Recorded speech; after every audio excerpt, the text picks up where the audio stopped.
사무엘하 12장 19절 31절입니다. 다윗이 땅에서 일어나. 다윗이 땅에서 일어나. 다윗이 회복을 말합니다. 다윗이 땅에서 일어나. 그게 다윗이 땅에 엎드렸을 때는 뭐죠? 예. 이제 죄로 인해서 사실은 징계를 받는 중이었던 거죠. 그래서 그걸 이제 기도하는 것이었고, 지금은 이제 일어난 거죠. 일어난 건 회복을 말한 겁니다. 다윗이 땅에서 일어나. 20절 보시죠. 20절. 이에 다윗이 땅에서 일어나 몸을 씻고 기름을 바르고 자기 의복을 갈아입고 주의 집에 들어가서 경배하고는 자기 집으로 갔더라. 그리고 그가 요구하여 그들이 그 앞에 빵을 차려놓으니 그가 먹었더라. 이에 다윗이 땅에서 일어나 몸을 씻고, 그 전에 일주일 동안 땅에 엎드렸던 겁니다. 그러다 땅에서 일어났어요. 주 앞에 엎드렸다가 일어났다. 이거 뭐 회복인 거죠. 예. 마음도 회복되고 영도 회복되고 몸도 이제 다시 빵을 먹고 이제 몸도 회복하고 정상 직무로 돌아가고, 이렇게 모든 게 일상으로 딱 일주일 만에 딱 회복된 거예요. 이 다윗의 멘탈을 볼 수 있는 장면이기도 하고, 또 우리가 좀 배워야 될 장면 참 많습니다. 이 부분 진짜 우리가 배워야 될 장면이에요. 어떤 사람 여기서부터 시작해. 막 슬픔이 시작돼. 여기서부터 막 슬픔이 시작되고 울고 막 거의 정신과 상담 받아야 되고 뭐 이런 게 막 시작된 사람들이 수두룩 하거든. 사실은 이 회복되어야 될 순간에 무너진 사람들이 많은데, 다윗은 지금 다윗 땅에서 일어났다. 예, 잠깐 기도합시다.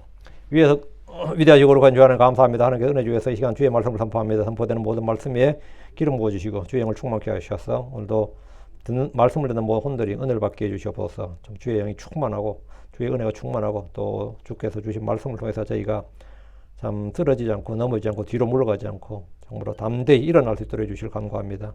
아버지, 저희가 하나님의 전신갑주를 입고 좀 저희가 일어서서 또 아버지는 또 믿음의 길을 달려갈 수 있도록, 또 믿음의 경주를 할 수 있도록 도우시길 간구합니다. 전능하신 주 하나님, 어느 시간보다 은혜롭고 복된 시간이 되도록 해주시고, 또 이 자리에 모든 혼들도 은혜 주시고 복 주시고, 이 말씀을 듣는 모든 혼들도 주의 영을 넘치도록 부어주시고, 신선한 기름으로 기름 부어주셔서 마음속에 이 말씀이 깊이 또 평생에 남는 그런 설교가 되도록 도와주십시오. 감사드립니다. 주의 성기도 합니다. 아멘. 오늘 공부할 말씀은 다윗이 땅에서 일어나. 다윗이 땅에서 일어나. 다윗의 회복입니다. 다윗은 우리아의 아내에게서 난 자기 아들로 인해서 쓰러졌습니다. 그는 일주일 동안 금식했고 땅에 엎드려 죽게 기도했습니다. 이미 심판이 선포되었음에도 불구하고 다윗은 자기에게 긍휼을 베풀어 주신 같이 갓 태어난 자기 아들에게도 긍휼을 베풀어 주시기를 바라며 기도한 겁니다. 하나님의 뜻은 그 아이가 죽는다는 것이었고, 이것은 미리 정해진 주의 뜻입니다.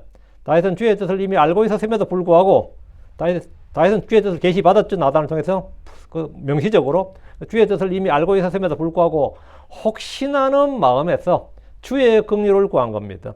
심판은 정해졌지만 하나님도 어떤 분이다? 심판을 돌이킬 수 있는, 심판을 이기는 긍휼이 있다. 이건 다윗이 이제 그거 한 가닥 희망을 건 거예요. 보통 주의 말씀하면 그건 반드시 이루어져요. 그렇지만 안 그럴 수가 있다. 이런 건 있죠. 왜? 우리가 회개하면 주님께서도 뜻을 돌이키신단 말이죠. 지금 그거 하나 기대하고 주님 앞에 엎드린 거예요. 이건 잘한 거죠. 주님 앞에 긍휼을 구한 겁니다. 내 아이는 절대로 죽으면 안 된다. 지금 죽으면 안 된다. 네가 죽으면 내가 살 수 없다. 네가 죽으면 내가 어떻게 살, 그런 건 아니고, 이 아이 죽으면 내가 살 수 없다. 그런 기도가 아닙니다. 많은 부모들이 자식들이 죽을 병이 걸리면 마치 일어나서는 안 되는 일이 일어난 것처럼 생각합니다. 질병이나 죽음은 누구에게나 오는 것이고 언제든지 오는 겁니다. 어려서 오든지 복중에서 올 수도 있고 태어나자마자 올 수도 있고, 예전에 100일도 안 돼서 죽은 애들 수두룩했습니다. 저도 저희 부모 증언에 따르면 죽을 줄 알았다더라고요. 그래서 죽을 줄 알고 그냥 윗목에다 그냥 바구니 안에 넣어놨대요. 자기도 아랫목에서 애 죽을 때까지 기다리고 있는 거예요. 그냥 죽으면 그냥 갖다 묻는 거죠. 그냥 그때는 그런 게 수두룩했던 거예요. 질병이나 죽으면 누구에게 오는 것이고 언제든지 오는 거죠. 뱃속에서 죽는 아이도 있고 태어나자마자 죽는 아이도 있습니다. 잘 크다가 사고로 죽는 아이도 있고 나이 들어서 죽기도 합니다. 한 번 죽는 것은 사람들에게 정해진 겁니다. 주께서는 죄인들, 악인들의 혼만 취해 가시는 것이 아닙니다. 선악을 알지 못하는 아이들, 의롭고 경건한 주의 종들도 갑자기 죽습니다. 놋땅의 제사장들 5명이 85명이 사울의 손에서, 사울이 도액을 보내서 죽였죠. 제사장들 85명이 어느 날 갑자기 죽었습니다. 그들이 죄를 지어서 죽은 거 아니죠. 그냥 죽었어요. 기드온의 아들들 70명은 아비멜렉에게 죽임을 당했습니다. 첩의 자식인 아비멜렉에게 70명이 죽었다고요. 이거 얼마나 황당한 일입니까? 얘들이 죽은 것은 그들의 죄나 불법으로 인해 심판을 받은 것이 아닙니다. 죽음은 누구에게나 온 겁니다. 크리스천들은 죽음에 대해서 분명한 성경적 관점과 가치관을 가지고 있어야 됩니다. 의로운 아벨이 죽고 살인자 가인이 이 땅에서 아들, 딸 잘 낳고 도시까지 건설해서 살았어요. 어떻게 생각해? 아벨은 죽고 가인은 아들, 딸 낳고 잘 살았습니다. 이게 이 세상입니다. 그렇다고 아벨의 인생이 불행하다, 불쌍하다, 참으로 이게 무슨 투성이다, 하나님 살아계시면 어떻게 아벨이 죽고 가인이 잘 살 수 있느냐, 이렇게 생각할 일이 전혀 아닙니다. 다윗의 아들이 죽은 것도 마찬가지입니다. 다윗은 아들이 죽었을 때 비로소 죽었을 때 다윗이 쓰러진 게 아니고 다윗의 아들이 죽었을 때 다윗이 비로소 일어났습니다. 이는 그가 죄로부터 떨쳐버리고 일어난 겁니다. 그는 과거에 얽매이지 않았습니다. 그는 일로 더 이상 죄의 지배를 받지 않았고 어둠 속에서 헤매지도 않았습니다. 그는 다시 일어나서 식사를 하고 기운을 차렸고 밧세바의 관계도 정상적인 부부생활을 하면서 자식들을 낳았습니다.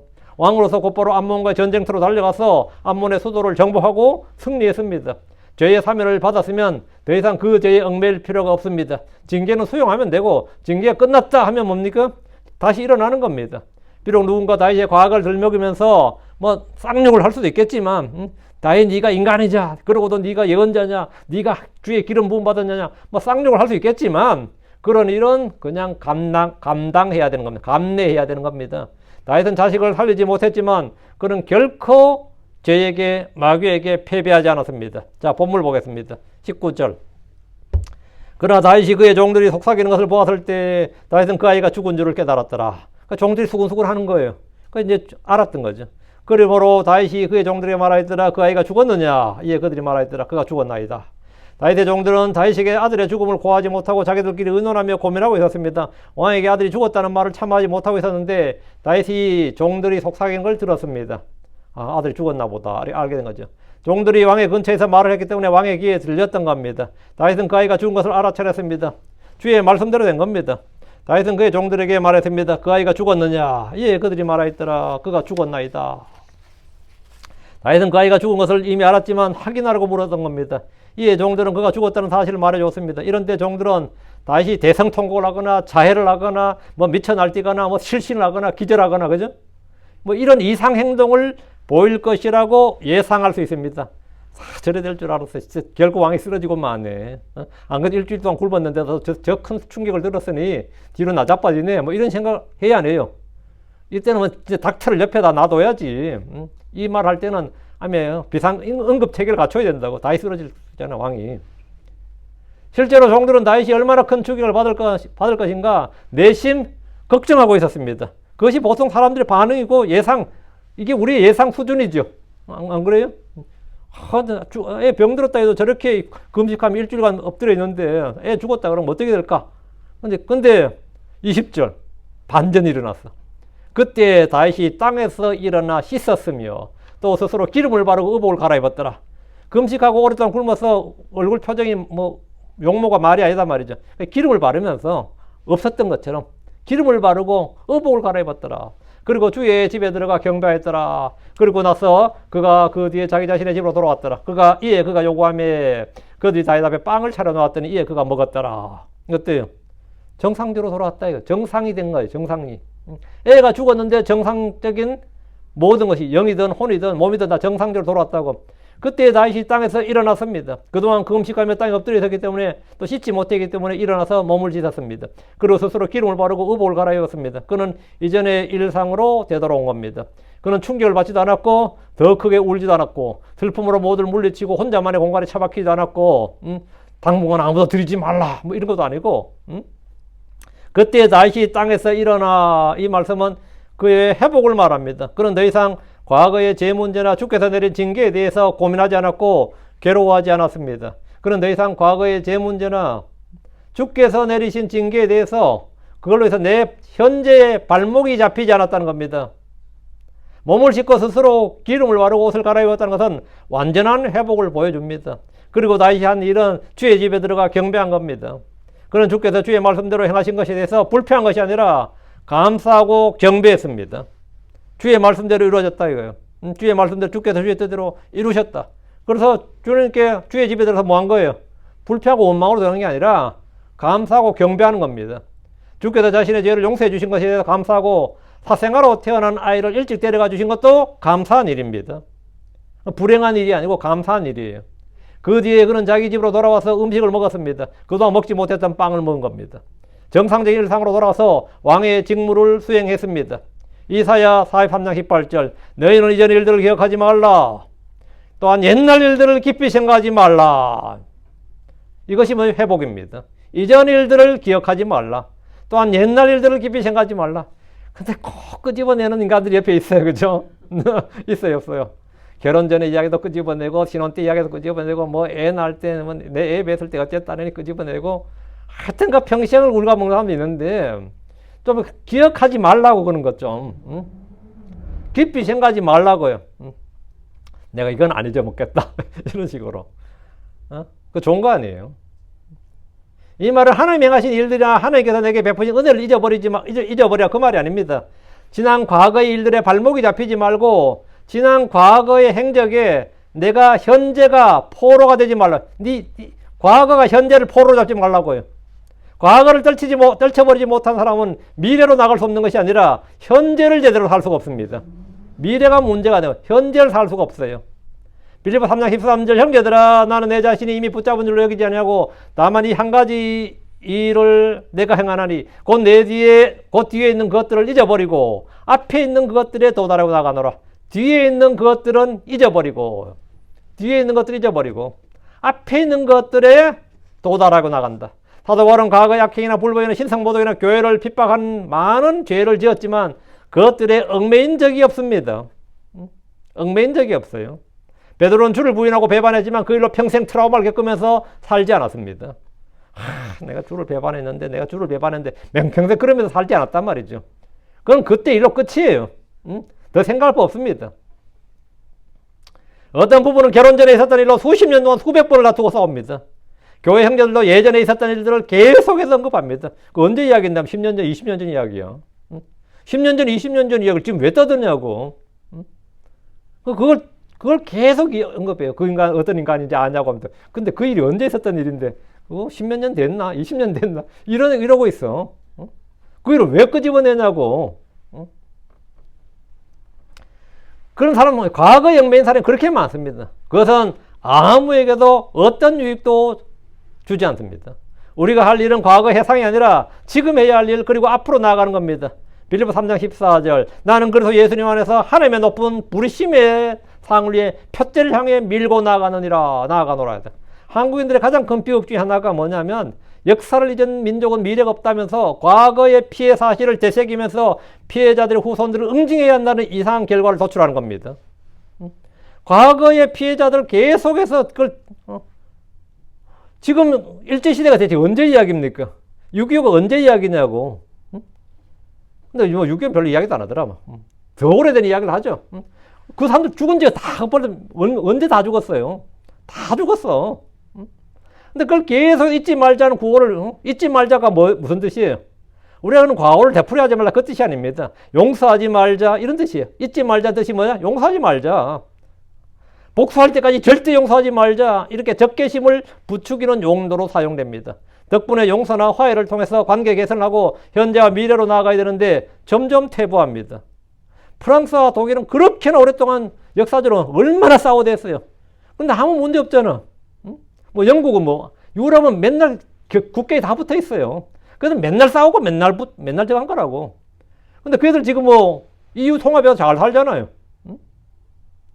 한국처럼 했으면 잊지 말자 그러고 응징하자 그러고 하면 어떻게 저게 돼요? 유럽이 어떻게 통합되냐고. 한국 사람들이 말하는 잊지 말자는 말은 절대 용서하지 말라는 거지. 적개심을 부추기고 복수심을 부추기는 아마 정치 구호에 불과합니다. 그러다 보니까 현재와 미래로 나아가야 되는데 점점 퇴보합니다. 이것은 불화와 다툼에 씨를 뿌리는 마귀의 사역입니다. 용서와 화해는 그리스도의 사역입니다. 과거가 현재의 발목을 잡지 못하도록 해야 됩니다. 주께 시인하고 자백했다면 그 일은 잊어버리십시오. 그건 잊어버려요. 다윗은 엎드릴 때와 일어나야 할 때, 금식할 때와 빵을 먹어야 할 때를 정확히 알았습니다. 누가 내 과거를 자꾸 아이고 나도 깜빡한 걸 또 다시 기억하게 해주시네요. 그래요. 나도 잊어버린 걸 어떻게 그쪽은 기억하고 있냐고. 내가 문제가 안 되는데 왜 네가 그게 문제가 되냐고. 21절 그때 그의 종들이 그에게 말하였더라. 당신께서 행하신 이 일이 무엇이니까? 당신께서는 아이가 살아있는 동안 당신께서 그 아이를 위하여 금식하고 우셨나이다. 그러나 그 아이가 죽었을 때 당신이 일어나서 빵을 드셨나이다. 그러니까 종들이 이해를 못하는 거죠. 그러니까 다윗의 신하들이 도대체 이해가 안 되는 거예요. 이게 일반인들의 마음이에요. 일반인들은 이래요.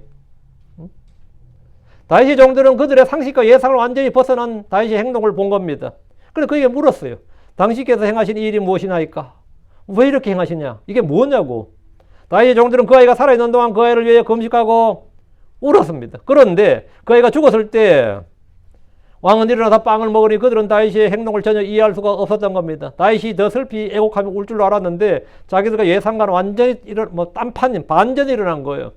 다윗은 아무 일 없었다는 듯이 털고 일어났고 씻고 옷을 갈아입고 기름을 바르고 성전에 가고 다시 자기 집으로 가고 빵을 먹고 이상해 안 이상해요? 여러분 생각 이상해요 안 이상해요? 이게 정상입니다.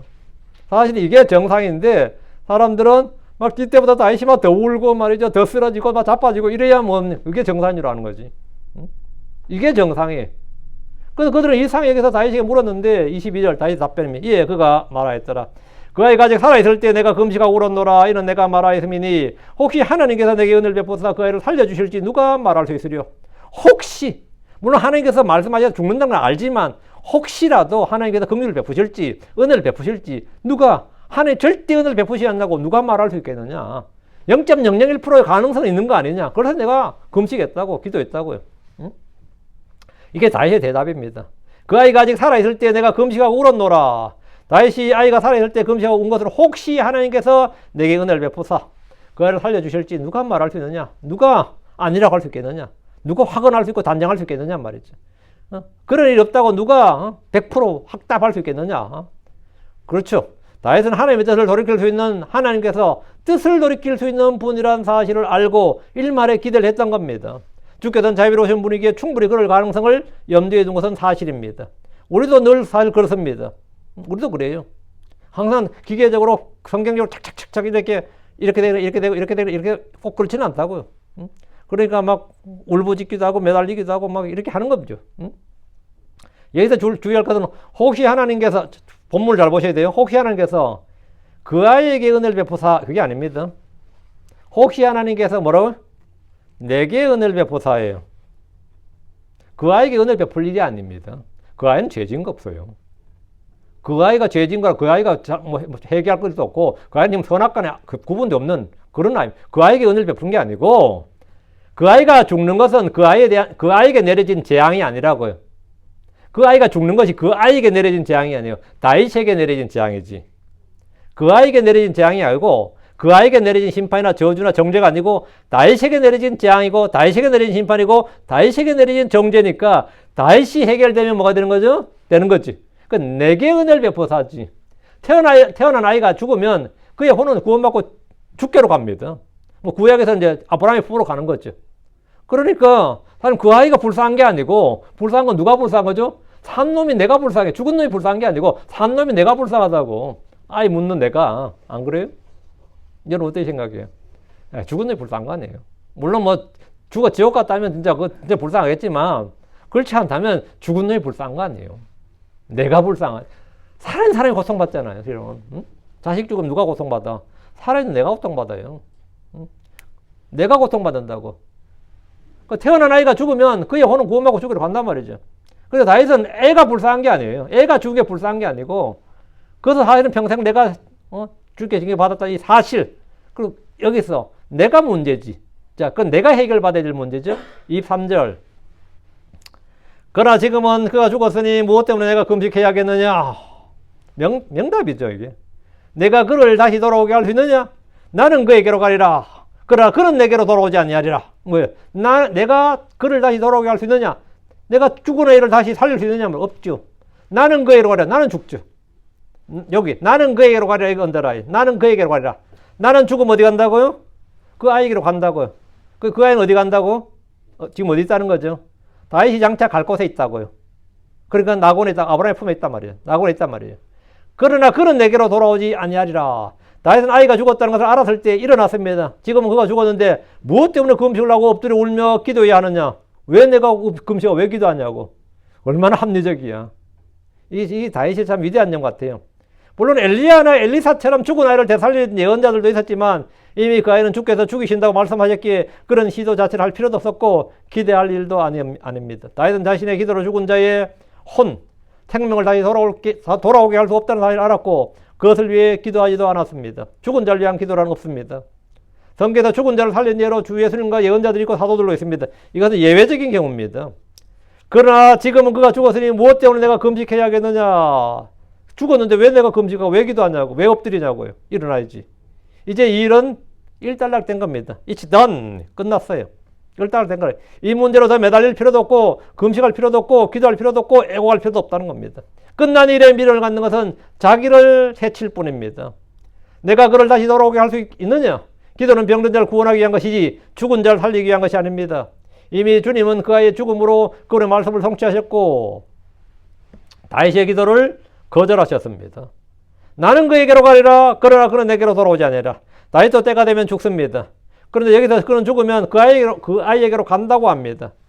아이가 가는 곳은 연옥이나 지옥이 아니라 지하낙원 아브라함의 품으로 불리는 곳입니다. 몸은 땅에 묻히지만 혼은 구약 성도들의 안식처인 낙원으로 갑니다. 이것은 아이들이 죽으면 그들의 혼이 가는 곳을 말해줍니다. 간혹 아이들의 혼이 어디로 가는지 아이들의 구원에 대해서 묻는 분들이 많습니다. 우리 주께서 마태복음 18장 3절 4절 진실로 내가 너희에게 말하니 너희가 회심하여 어린아이들과 같이 되지 않으면 너희는 하늘의 왕국에 들어가지 못하리라. 그러므로 누구든지 어린아이같이 자기를 낮추는 자 바로 그 사람이 하늘의 왕국에 들어가느니라. 낮추는 자 바로 그 사람이 하늘의 왕국에서 가장 크니라. 주께서 어린아이들에 대해서 하신 말씀입니다. 너희가 어린아이들처럼 어린아이들같이 어린아이가 기준이 되는 거예요. 또 아이들이 내게 오는 것을 허락하고 금하지 말라고 하셨습니다. 마태복음 19장 14절 어린아이들이 내게 오는 것을 허락하고 그것을 막지 말라. 이는 하늘의 왕국이 그런 자들의 것입니다. 하늘의 왕국은 누구의 것이라고요? 그 어린아이들 그런 자들의 것이니라. 주께서 이미 이렇게 말씀하심으로써 아이들의 구원에 대해서는 더 이상 논쟁할 필요가 없습니다. 다윗 역시 자기가 죽으면 그 아이를 만날 것이라는 사실을 확신하고 있습니다. 우리는 크리스천으로서 오늘 죽으면 몸을 떠나 주와 함께 있게 됩니다. 몸을 떠나 주와 함께 있는 것이 훨씬 더 좋은 것입니다. 다윗은 아이의 치유를 위해 기도했지만 그의 죽음에 절망한 것이 아닙니다. 아직 이 문제 해결되지 않은 사람은 내가 좀 더 늦게 죽어야지 한 생각할지 몰라도 나는 뭐 그렇진 않아요. 먼저 죽는 게 사실은 남은 사람들은 사실은 저걸 주는 거죠. 사실은 남은 산 사람이 있는 거지 죽은 사람이 있는 거 아니에요. 산 사람이 있는 거지. 24절입니다. 근데 다윗은 이 문제에 대해서는 딱 일어나는데 이건 반드시 우리가 배워야 될 교훈이에요. 그리고 다윗이 그의 아내 밧세바를 위로하고 그녀에게로 들어가 그녀와 함께 누웠더라. 그리고 그녀가 아들을 낳았더니 그가 그의 이름을 솔로몬이라고 불렀더라. 또 주께서 그를 사랑하셨더라. 이 와중에 지금 이런 짓 하고 싶겠어? 다윗이 얼마나 일상이 완전히 정상으로 돌아왔는지 보여주는 예가 24절이에요. 아무렇지도 않은 거예요. 다윗은 그 아이의 죽음에 그의 아내 밧세바를 위로하고 엄마는 뭐 사실 다윗이야 엎드려서 뭐 일주일 금식할 때 밧세바 뭐 했겠어요? 기록은 없는데 더 하면 되지 덜 하지는 않았을 겁니다. 솔직히 엄마는 좀 모성이라는 게 더 하잖아요. 엄마들 그럼 뭐 다윗은 지금 금식하고 애곡하고 있는데 지는 뭐 앞에서 뭐 닭다리 뜯고 있지는 않았을 거 아니에요. 솔직히 뭐 고기 뜯지는 않았을 거 아니에요. 그래서 같이 뭐 밧세바를 위로하고 이 말은 뭐예요? 힘을 주고 강했다 이 말이에요. 그리고 그저에게 들어가 그녀와 함께 누웠다는 거예요. 다윗은 완전히 일상을 회복했습니다. 몸을 씻고 옷을 차리고 기름 바르고 빵을 먹고 주의 집 와서 경배를 드리고 신하들과 묻고 답하고 부부관계를 갖는 등 모든 일에서 정상적인 삶으로 돌아왔습니다. 어떤 큰 사건을 겪으면 큰 충격으로 폐인이 되는 사람들도 있고 정신을 못 차리는 사람들도 있고 그의 삶이 막 엉망이 되는 사람도 수두룩합니다. 그러나 다윗은 이런 일들을 이겨냈을 뿐 아니라 오히려 밧세바를 위로했습니다. 사생아로 태어난 아이는 죽었지만 그녀가 다시 아들을 낳았고 그의 이름을 솔로몬이라 불렀습니다. 다윗은 그의 이름을 솔로몬이라 불렀는데 그 솔로몬이라는 뜻이 뭐냐? 평화입니다. 평화, 화평이라는 뜻이야. 그의 범법과 죄와 불법을 사면하고 하나님과 화해하고 화목하게 되었다는 뜻입니다. 이 아이로 말미암아 나는 하나님과 화목한다. 하나님과 화평이 관계되었다. 난 하나님 원수가 아니다 이 말이야. 내가 지난번에 범법과 죄로 해서 하나님과 원수 될 뻔했지만 이 솔로몬의 출생은 얼마나 중요하냐면 보통 이런 죄를 지면 구약에서는요 태를 닫아요. 그게 징계야. 하나님께서 이 밧세바의 태를 닫는다고. 그 다시는 아이가 없더라. 뭐 이런 거 있잖아요. 미갈이 태가 닫혔잖아요. 죄로 해서. 그게 주의 징계인데, 솔로몬이 태어났어. 다윗의 입장이나 밧세바 입장에서 어땠을 것 같아요? 하나님 완전히 우리를 용서하셨다는 거. 우리 제가 완전히 제거되었다는 것을, 완전히 지금 해결되었다는 것을, 이 보솔로몬의 탄생은 그들에게는 엄청난 위로와 힘이 되는 겁니다. 그 이름이 솔로몬인 거예요, 솔로몬. 응? 예.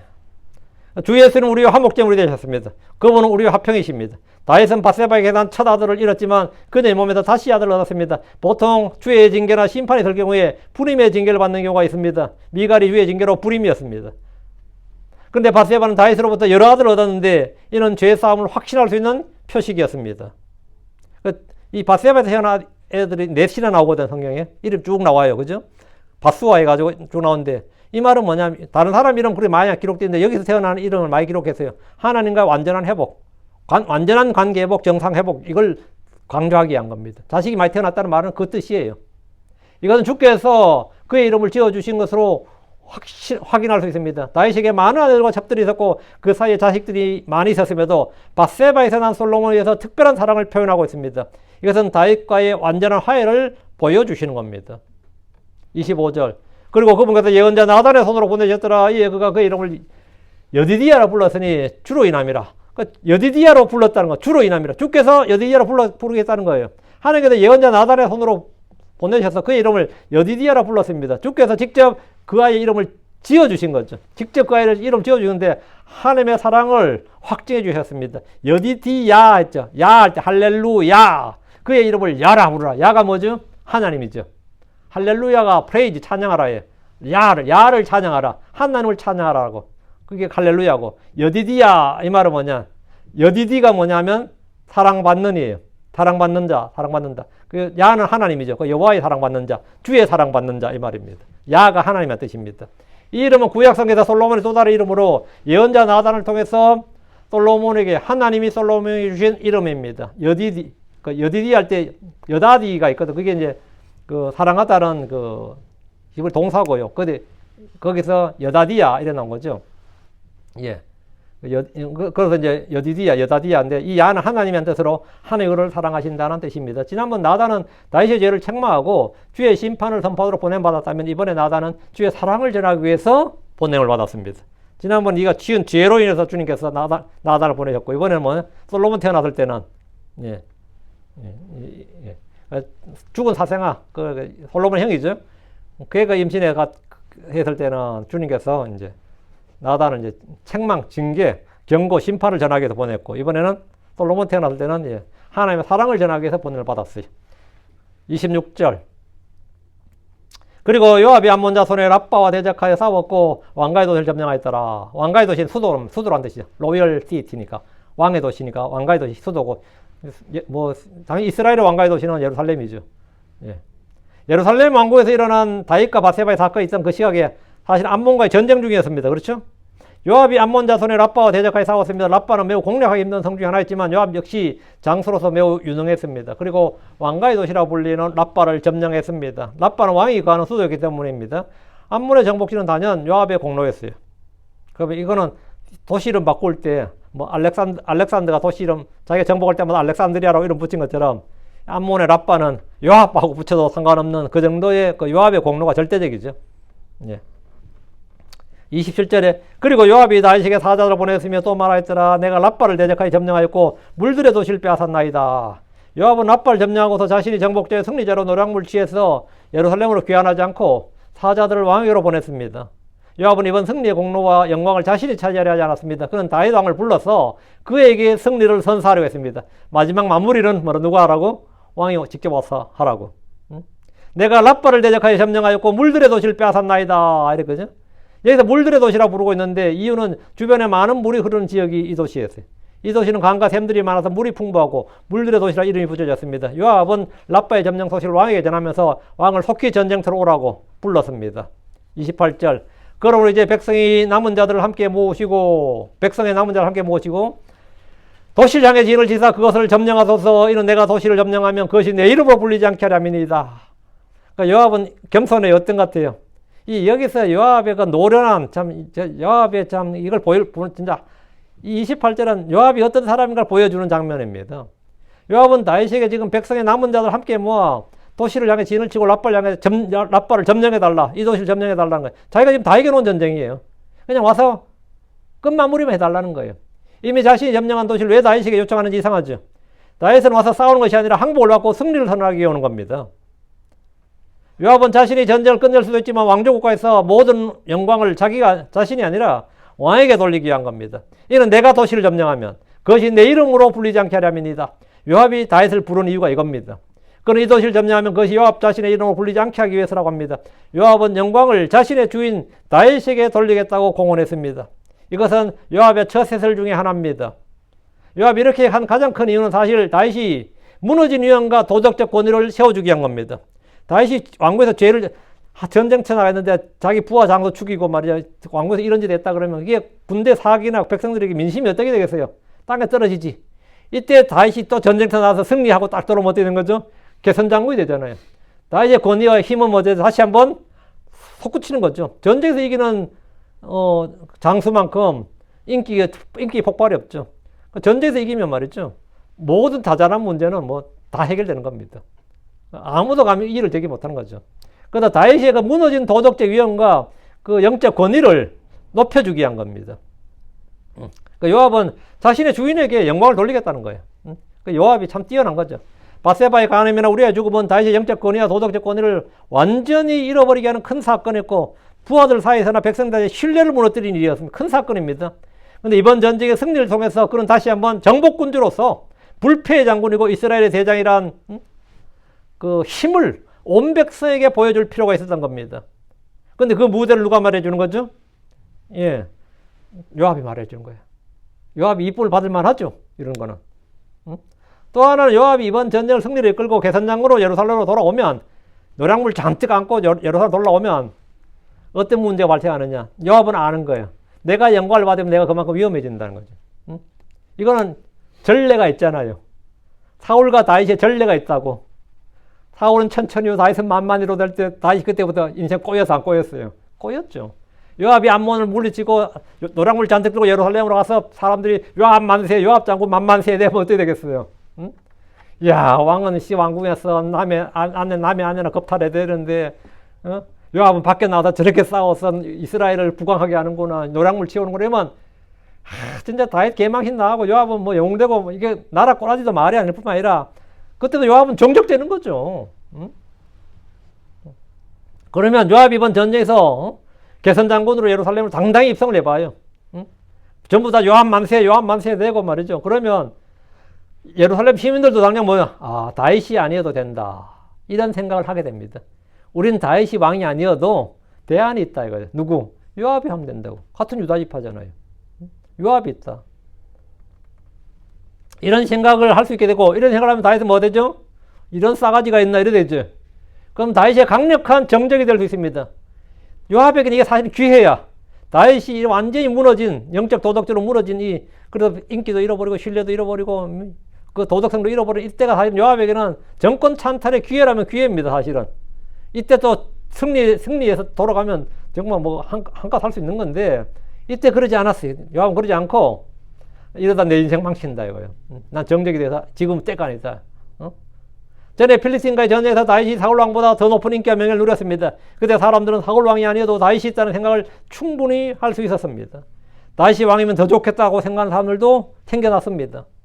요압은 이 교훈을 생생히 기억하고 이번 전쟁으로 자기가 영광을 받는 순간 남은 날들은 다윗의 정적으로 견제를 받고 핍박을 받을 수 있음을 알고 다윗에게 승리 영광을 바치고자 했던 겁니다. 또 한 가지 현실적 이유는 이번 이렇게 하면서 왕의 총애를 더 받고 충성심을 보여줌으로써 예루살렘에서 요압의 그 군권, 요압의 그 힘이 더 확고한 왕의 절대적 신임과 권력을 다질 수 있게 된 겁니다. 이제 아무도 요압을 못 건드려요. 이 사건을 통해서 이제 예루살렘에서 이스라엘에서 아무도 요압한테 덤벼들지 못해요. 이런 이유로 요압은 다윗을 전쟁터로 불렀고 승리를 왕에게 바쳤고 사실 그 열매는 달콤했습니다. 다윗 죽을 때까지 요압은 뭐 진짜 적이 없었어요. 완전히 뭐 그냥 절대 권력을 가졌죠. 7세다 7세. 29절.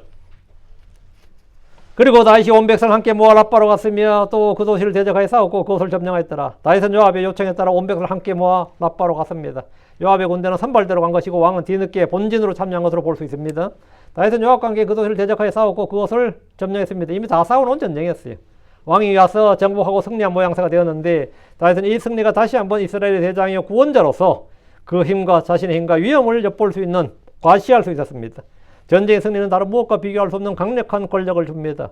이번에 암몬과의 전쟁에서 승리한 이런 절묘한 타이밍에 다윗이 왕의 권위와 힘을 회복할 수 있는 그런 승리였습니다. 30절. 그리고 그가 그들의 왕의 머리에서 왕관을 빼앗았는데 그것의 무게는 금 1달란트에 보석들이 거기에 달려있더라. 이에 그것이 다윗의 머리에 씌워졌더라. 또 그가 그 도시에서 노력한 물건을 심히 많이 가져왔더라. 다윗은 암몬 왕 한운이죠. 지금 암몬 왕 한운이거든요. 한운의 머리에서 왕관을 빼앗았는데 한운은 다윗이 보낸 사신을 스파이로 몰아서 수염을 갖고 엉덩이 볼기살이 나오도록 바지를 잘랐던 그런 참 아주 미친 짓을 했죠. 그런 다윗이 보낸 화친의 손길을 거부하고 시리아 용병들을 불러서 이스라엘과의 전쟁을 벌였다가 이번에 아예 왕관이 떨어지는 수치를 당했습니다. 한운의 머리에 있던 왕관의 무게가 금 1달란트라는데 그리고 보석들이 거기에 달려 있었다죠. 도량액이 통일된 시기가 아니긴 하지만 당시 1달란트의 무게가 보통 30kg 전후입니다. 금 1달란트는 34kg이에요. 그러면 이게 3,000세겔에 해당되는데 지역마다 달란트의 무게가 달라서 바빌론의 경우 1달란트는 60kg입니다. 가벼운 것이 30kg이고 지금까지 발견된 고고학적으로는 제일 가벼운 1달란트가 26kg입니다. 그럼 이 사람 왕관이 1달란트라면 30kg인데 머리에 30kg짜리 쓰고 있으면 목 뒤집 가는 거 아니에요? 나는 왕관의 무게를 견디란 말이 나 진짜 실감 나더라고. 왕관의 무게를 견뎌야 돼. 30kg짜리 써봐. 왕관의 무게를 견디지 진짜. 왕관의 무게를 견디란 말이 야 이게 그냥 나온 말이 아니구만. 30kg짜리 쓰고 있으면 무게를 견디려면 진짜 모가지 돌아가죠. 목 부러지지 잘못하면. 야 이게 진짜 황당하죠. 금이 1달란트에 각종 보석들이 달려있으니까 이 정도면 왕관 하나만으로도 전리품의 가치로 충분합니다. 1달란트가 6,000데나리온인데 6,000데나리온은 것이 1데나리온이 하루 품삯이거든요. 장정 하루 품삯이니까 6,000일 하나도 안 쓰고 봉급을 다 모아야 돼. 보통 노동자들이 그러니 16년간의 품삯과 비슷한 금액입니다. 다윗이 한운의 머리에서 왕관을 빼앗아 그것을 자기 머리에서 내고 왜 써봐 이거 이 무거운 거를. 근데 이거 우리 예루살렘도 없는 왕관인데 이거 이 자식 이렇게 무게 나가는 금덩어리 30kg 짜고 1달란트를 쓰고 있었던 거야. 나도 한번 써보자 이런 거죠. 뭐 다윗이 힘이 있으니까 이 정도에 문제 없겠지만 이렇게 쓴 거예요. 나 같은 사람 주면 이거 완전히 그냥 쓰러진다 이거 머리에 쓰고 이제 쓰러지는 겁니다 이거. 휘청할 겁니다. 또 그가 그 도시에서 노력한 물건을 힘이 많이 가져왔더라. 노력한 물건 전리품이죠. 다윗은 암몬의 수도인 라빠에서 노력한 물건을 힘이 많이 가져왔습니다. 노력물 취해서 예루살렘으로 가져왔다는 말인데 금이나 은이나 그리고 돈이 될 만한 가치 있는 것들 다 쓸어오는 겁니다. 다 쓸어오는 거예요. 요즘 어떤 사람들은 전쟁 이겨도 득이 없다는 말을 하는데 사실 전쟁만큼 이겼을 경우에 이것만큼 남는 장사가 없습니다. 전쟁만큼 남는 장사가 없어요. 일본이 왜 그렇게 전쟁을 좋아해서 같아요? 그 일본이 우리가 보면 미쳤어요. 미국하고 싸웠잖아요. 전쟁의 맛을 본 겁니다. 특히 그 청일 전쟁이 컸어요. 청일 전쟁을 딱 이긴 거야. 그렇다고 뭐 중국하고 전면전 붙은 것도 아니에요. 그냥 참 좀 국지전 비슷하게 이긴 전쟁인데 사실은 그래 큰 전쟁은 아니었는데 청일 전쟁에서 이긴 일본이 청나라로부터 은 2억량의 배상금을 받았습니다. 은 2억량. 그 말은 뭐냐? 일본 전 국민에게 4년치 봉급을 줄 만큼 했다 그래요. 은 2억량이라는 게 어느 정도냐? 당시 일본 정부의 예산이 700만 원에서 1000몇만 이런 수였다더라. 뭐 7천만 원? 7천. 하여튼 이게 7천만 원 정도 되나 보다. 그거는 그 당시 일본 예산의 4배에 달하는 큰 금액이었다 그래요. 그러니까 이 완전 놀랐죠 한마디로. 대박 터진 거예요. 응? 거기다가 라오뚱 반도나 타이완 펑우 제도 등을 할양받았습니다. 대박 났죠. 응? 이 배상금 당시 일본 정부 예산을 뭐 한 해 초과하는 정도가 아니라 몇 해 그냥 초과하는 금액이었다. 그러니까 러일 전쟁을 또 일으켰는데 러일 전쟁에서 이겼지.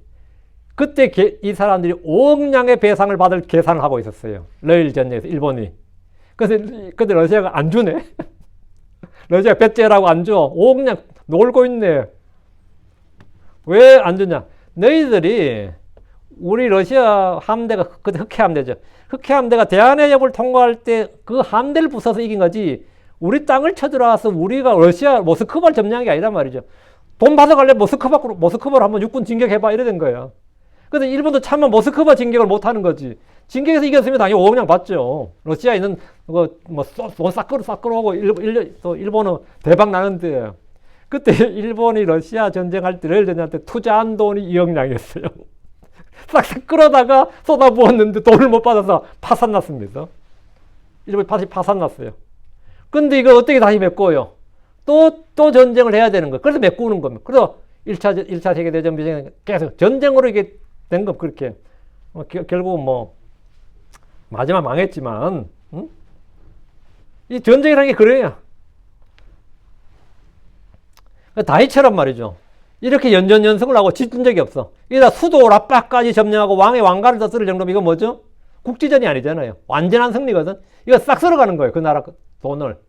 싹 쓸어가는 거라고. 그 완전히 정복하니까 이스라엘 엄청난 경제적 성장을 이루게 되는 겁니다. 지금 다윗은 전쟁 때마다 이렇게 했으니까 그 부가 어떻게 돼요? 말도 못하는 거죠. 그래서 솔로몬은 가만히 앉아서 진짜 아버지가 물려준 걸 물려받아서 평화의 왕이 되는 거예요. 평화.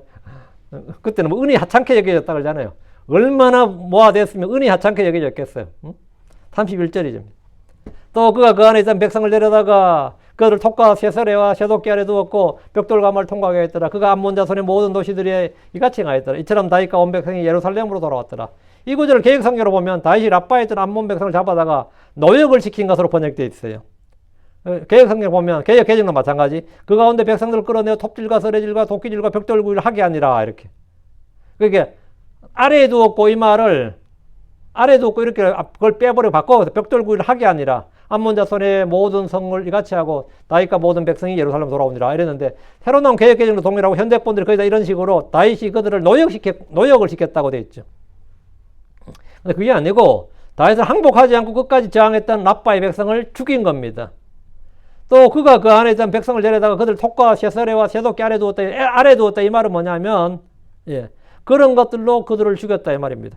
누구를 칼 아래 두었다면 칼로 죽였단 말이고 도끼 아래 두었다면 도끼로 죽였다는 말이에요.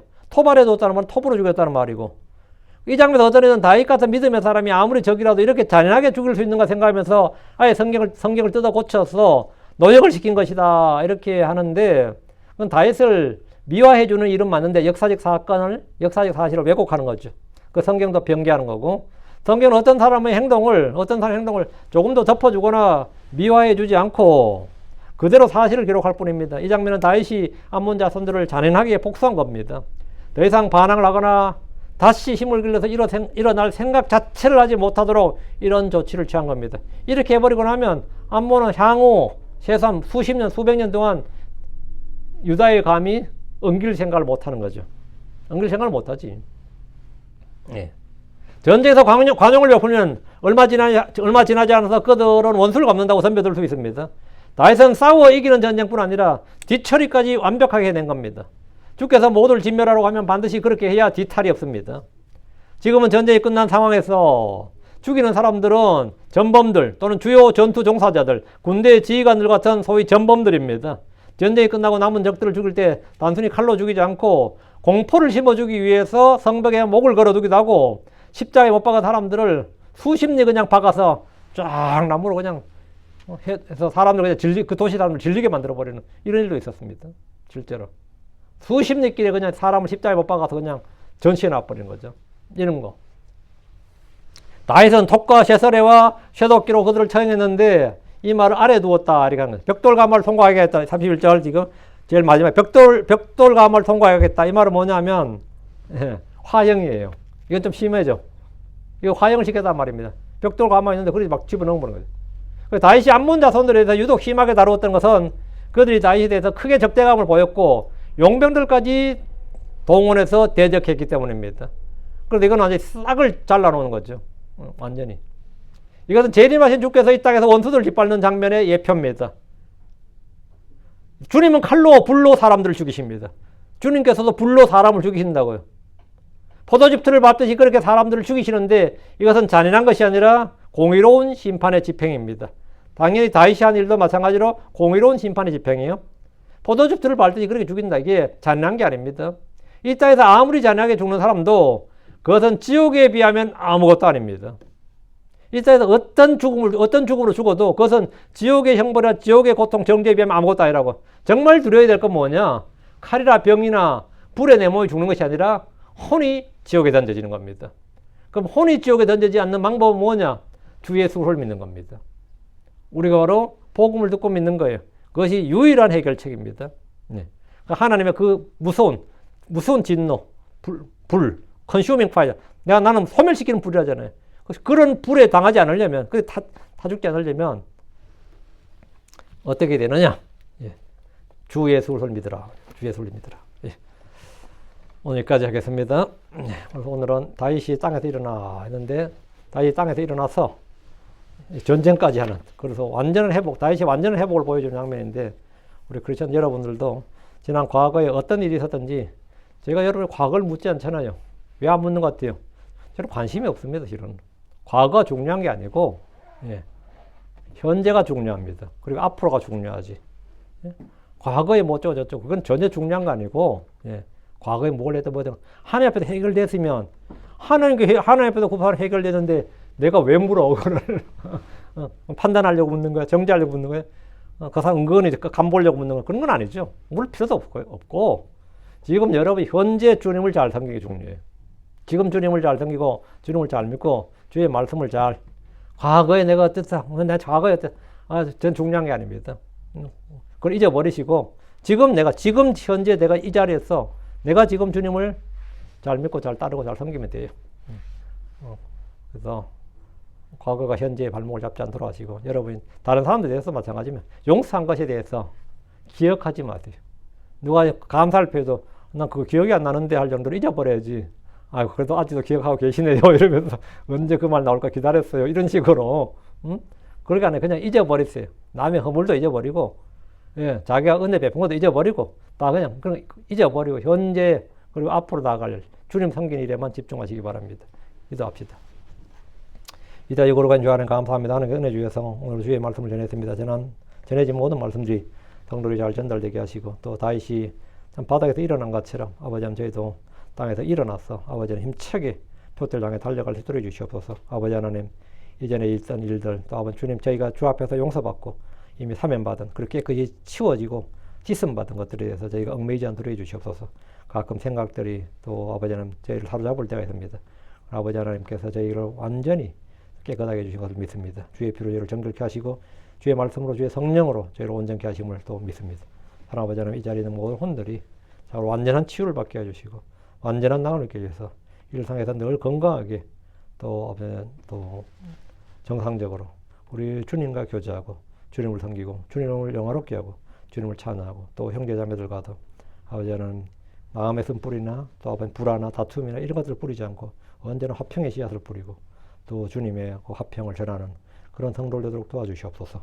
저희가 다윗이 암몬에 가서 승리한 것처럼 저희도 그런 또 주님께서 이긴 승리를 저희로 맛보게 해주시고 언제나 이 세상에서 정복자보다 더 나은 삶을 살게 해주십시오. 감사드립니다. 주의 성기도합니다. 아멘. 아멘.